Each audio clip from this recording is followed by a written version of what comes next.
Europe 1, 8h19, l'interview de Jean-Pierre Elkabbach à suivre sur europe1.fr. Votre invité Jean-Pierre ce matin, Reza Pahlavi, fils aîné du dernier Shah d'Iran et symbole de l'opposition au régime iranien, de passage à Paris. Bienvenue Reza Pahlavi, vous êtes vous-même, et il y a longtemps que vous n'êtes plus le fils du Shah. Et bonjour. Aujourd'hui, l'Agence de l'énergie atomique de Vienne prend position et confirme que Téhéran est en train de se doter d'armes atomiques. Aujourd'hui même, l'AIEA ne cache pas son inquiétude. Alors, est-ce qu'il faut plus de sanctions et plus graves, ou est-ce qu'il faut détruire les installations militaires et nucléaires de l'Iran? Nucléaire. Mon premier devoir est de protéger mes compatriotes. Pour cela, je dis au monde, ne bombardez pas mon pays. La guerre n'est certainement pas une bonne solution.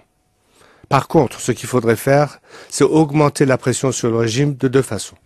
À travers des sanctions bien visées d'un côté, et de l'autre surtout, c'est d'aider l'opposition iranienne à l'intérieur aussi bien qu'à l'extérieur du pays pour pouvoir organiser un mouvement qui peut finalement mettre à terme le problème réel qui est le régime. Reza Pahlavi, est-ce que vous voulez dire qu'attaquer l'Iran même sur des cibles et des sites nucléaires serait un résultat contre-productif?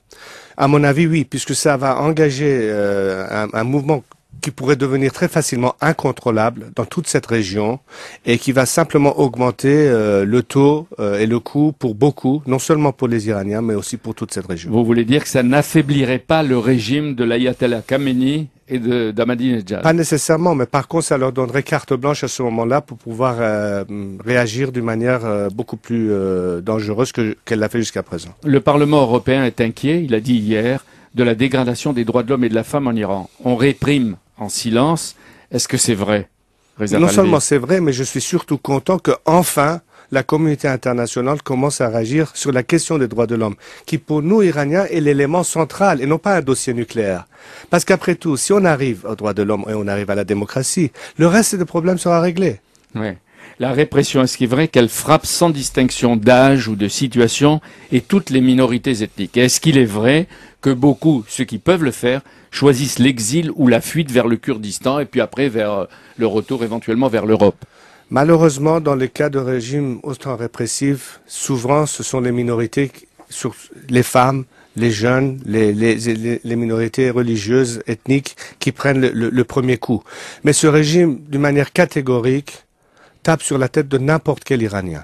Par contre, c'est à travers l'espoir que la pensée de vouloir fuir ou même de commettre un suicide va s'apaiser, puisque quand il y a un espoir, un changement réel, tout change. Regardez, justement, le printemps arabe et beaucoup de succès a été dû au fait que la communauté internationale a finalement réagi et a soutenu ces peuples qui sont assoiffés de démocratie et qui ne cherchent qu'à être aidés pour arriver à leur but. En 2009, la révolution verte qui avait soulevé la jeunesse de toutes les villes d'Iran et qui nous alertait par Internet est écrasée. Est-ce que l'aspiration à la démocratie en Iran sont mortes pour longtemps?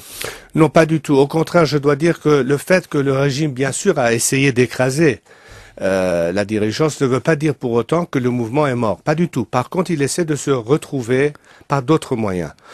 Une campagne de résistance et de désobéissance civile continue à se faire, mais c'est là où il faut qu'on trouve des moyens à intervenir pour aider et faciliter leurs tâches devant un régime aussi Mais en même impitoyable. temps, et le journal Le Monde le disait très bien hier, l'Iran a procédé à des tests d'explosion nucléaire sur ordinateur.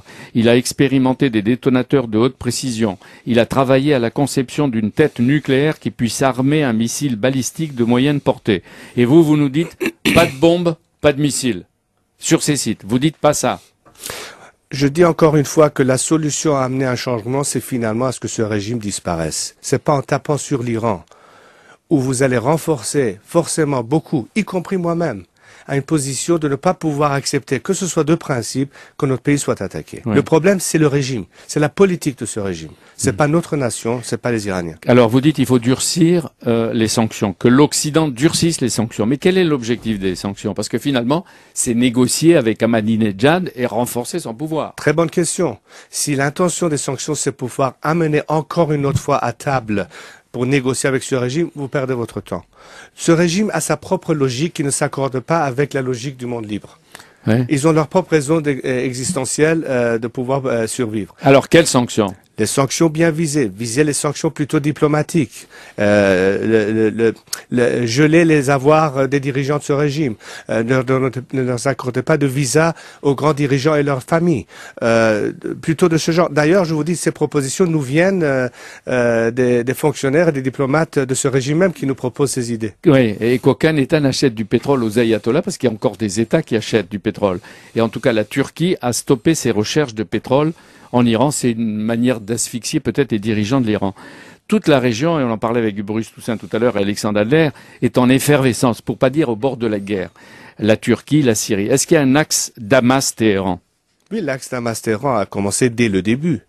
D'ailleurs, le régime a toujours essayé de se maintenir en position pour aider son avant-garde, souvent à travers Damas, par exemple le Hezbollah au Liban ou autres mouvements de ce genre. Et donc l'axe Damas-Téhéran a été un axe extrêmement important pour ce régime et l'impact que cela a eu négativement pour notre région. Reza Pahlavi, la Ligue arabe réunie au Maroc vient d'adresser un ultimatum de 72 heures à Bachar el-Assad pour qu'il arrête la répression. Et elle continue. Est-ce que vous demandez, vous aussi, sa démission, son départ? Ce que demandent les peuples de notre région aujourd'hui, du Yémen jusqu'au Maroc, y compris les Iraniens qui sont assoiffés de démocratie, c'est qu'enfin, finalement, ils puissent avoir une participation au pouvoir. On ne peut plus avoir un monde dans lequel des autocrates ou des dictateurs continuent à imposer leur volonté, et surtout à travers cette brutalité envers n'importe quel peuple. Alors, des droits, mieux que des bombes, mais comment aider les démocrates et la jeunesse de votre pays qui s'adressent à vous, qui, paraît-il, vous envoie des mails ou qui répond à ce que vous envoyez à l'intérieur du pays? Comment les aider? Justement, c'est une très bonne question.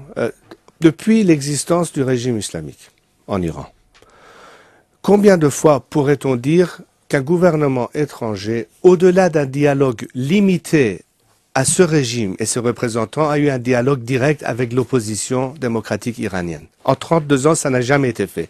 Il est donc grand temps d'entamer une voie de dialogue, non seulement avec le régime, ce qui est normal dans un sens de diplomatie de facto reconnaissance d'un régime, mais d'engager une voie de dialogue avec l'opposition.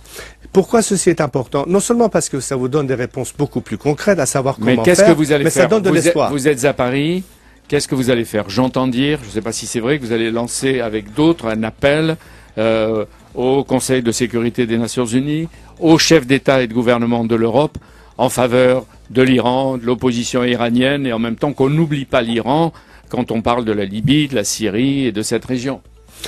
Et sur la question des droits de l'homme, sur la question d'une organisation qui représente l'alternative et les forces démocratiques, il faut qu'on puisse arriver à trouver un moyen de pouvoir dialoguer avec la communauté internationale. C'est sur lequel on travaille maintenant. Mais est-ce qu'il y aura une pétition? Est-ce qu'il y aura, je ne sais pas, une charte, un appel? Bien sûr, il y aura une charte, il y aura un appel, il y aura un rassemblement, une forme d'un congrès national. Enfin, un peu, pas tellement différent de ce qui s'est passé par exemple en Libye ou en Syrie actuellement. Est-ce que vous croyez que le régime est affaibli au bord de l'implosion, comme on le lit ici ou là? Absolument. Les fissures se font de plus en plus et des fissures incontournables. C'est le moment pour agir, non seulement pour nous Iraniens, mais je pense une chance pour la communauté internationale. Merci Reza Pahlavi. Merci beaucoup. Merci Jean-Pierre, on vous retrouve dimanche avec l'invité Marine Le Pen. 10h, le grand rendez-vous. Oui, le nouveau programme du Front National. Merci Jean-Pierre El Kabbach.